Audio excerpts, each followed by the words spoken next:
哪了诶？哎呀啦，搞给侬，阿得呢？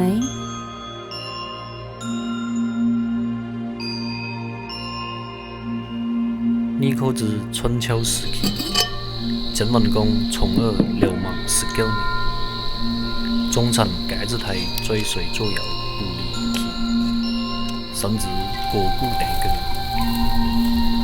晋文公登基后，介子推为把晋文公名节，牺牲名利，归隐山野。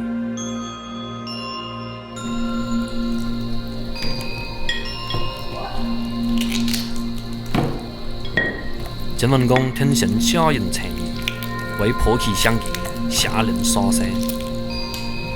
介子推最终焚火致死，不相见。晋文公痛心疾首，下令当日更火祭焉，特写汉世节，以纪念忠臣之志。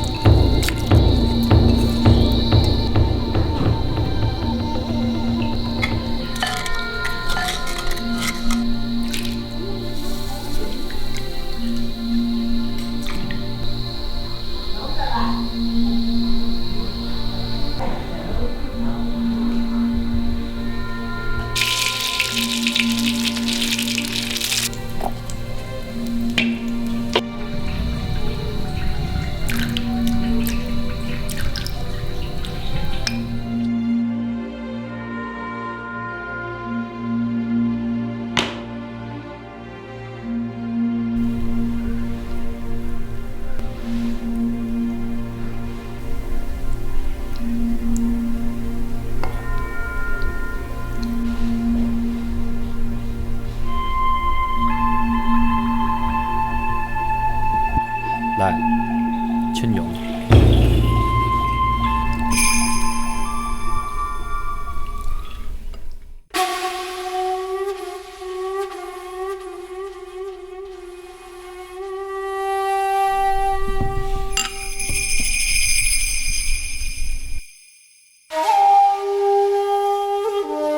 今日汉室之言，真为此意。